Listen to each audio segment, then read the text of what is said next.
കുട്ടിക്കലാശമൊക്കെ കഴിഞ്ഞിരിക്കുകയാണ്. എങ്ങനെയുണ്ട്? LDF ആലുവ മണ്ഡലം നേടുമെന്ന കാര്യം സുനിശ്ചിതമാകുന്ന കുട്ടിക്കലാശമായിരുന്നു.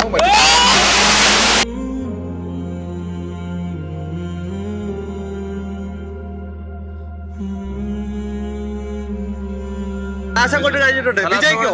100% വിജയം. 100% വിജയം. ഇത് ആലുവയുടെ കോട്ടയാണ്.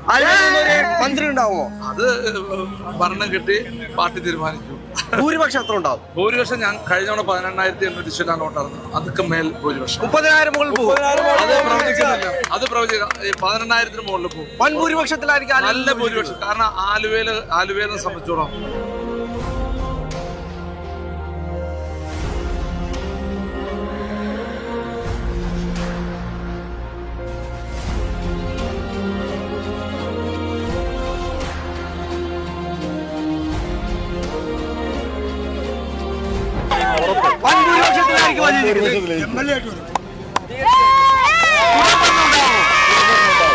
മൂന്നാം തവണ ഉണ്ടാവും ഉറപ്പ്. വൻ ഭൂരിപക്ഷത്തിൽ ഒരു സംശയം വേണ്ട.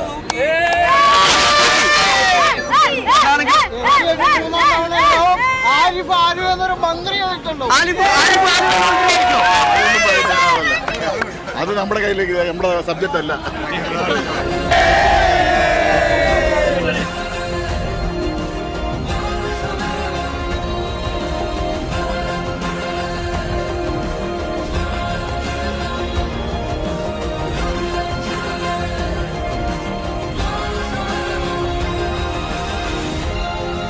ഞാൻ ആലുവക്കാരെ എന്നും ചേർത്ത് പിടിക്കുന്നു. ഞാൻ അതിൻ്റെ രാഷ്ട്രീയമോ ജാതി മതവും നോക്കാറില്ല. തിരിച്ച് ഞാൻ മത്സരിക്കുമ്പോഴും അൻവർ സാദത്ത് മത്സരിക്കുമ്പോഴും കക്ഷി രാഷ്ട്രീയത്തിനും അപ്പുറം എനിക്ക് വോട്ട് കിട്ടും. ജനങ്ങൾ ഞാൻ കാരണം ഞാൻ 15 വർഷമായിട്ട് ഈ വീടുകളിൽ അംഗമാണ്. ഓരോ വീട്ടിലും അംഗമാണ്. അപ്പോൾ അതുകൊണ്ട് 100% വിജയം സുനിശ്ചിതമാണ്. നല്ല ഭൂരിപക്ഷം. വലിയ ആത്മവിശ്വാസമാണ്. വലിയ അപ്പുറത്തെ ആത്മവിശ്വാസം. കാരണം ഈ സർക്കാരിനെതിരെ വലിയ ജനവികാരം ഒന്ന് ഞാൻ ഈ മണ്ഡലത്തിൽ വികസനവും കരുതലും 1991 കോടി രൂപയുടെ വികസനമാണ് ഈ കഴിഞ്ഞ 5 വർഷം. ഒരു പ്രതിപക്ഷ MLA ആയിരിക്കും ഓർക്കണേ. പിന്നെ വികസനം കരുതലിന്റെ ഭാഗം അമ്മക്കളി കൂടുന്ന നിലാരംഭരായ പാവപ്പെട്ട സഹോദരിമാർക്ക്, വിധവളായ സഹോദരിമാർക്ക് 60 വീട് പടന്നു കൊടുത്തു. അലൈവ് എന്ന പദ്ധതിയുണ്ട്, വിദ്യാഭ്യാസ പദ്ധതിയുണ്ട്. കുട്ടികളെ പ്രൊമോട്ട് ചെയ്യാൻ വേണ്ടി 6ാം ക്ലാസ് +2 വരെ മറ്റേ ഡിഗ്രിയുള്ള കുട്ടികൾക്ക്. അപ്പോൾ അങ്ങനെ വിവിധ പദ്ധതികൾ ജനഹൃദയങ്ങളിൽ ഉണ്ട്. ഞാനും ആലുവക്കാരും നമ്മുടെ ബന്ധം എന്ന് വെച്ചാൽ ഒരു ആത്മബന്ധം, ഒരു ഹൃദയ ബന്ധമാണുള്ളത്. ആ ഹൃദയ ബന്ധമുള്ള ആളെ കൈവിടാനോ അത് ഏറ്റവും നല്ല ഭൂരിപക്ഷം ജയിക്കാനോ ആലുവക്കാർക്ക് അഭിമാനമാണ്. ജയിച്ചു വരും. Okay, thank you.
കേരളത്തിൽ പാവങ്ങൾക്ക് നല്ലൊരു വീടായി.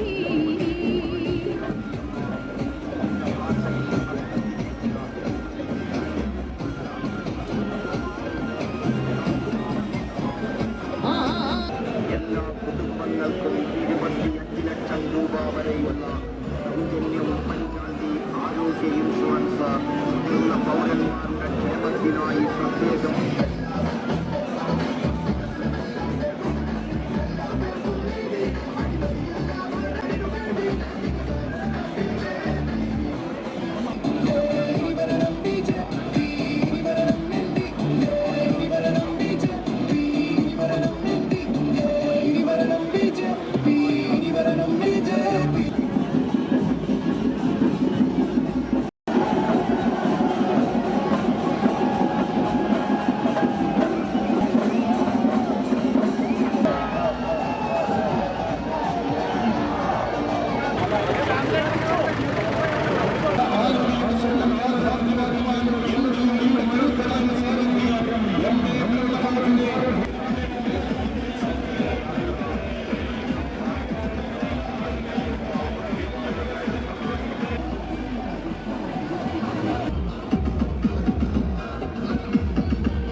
കേരളത്തെ കടക്കണിയിലേക്ക് തള്ളിവിട്ട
ഇല്ലേ? പണം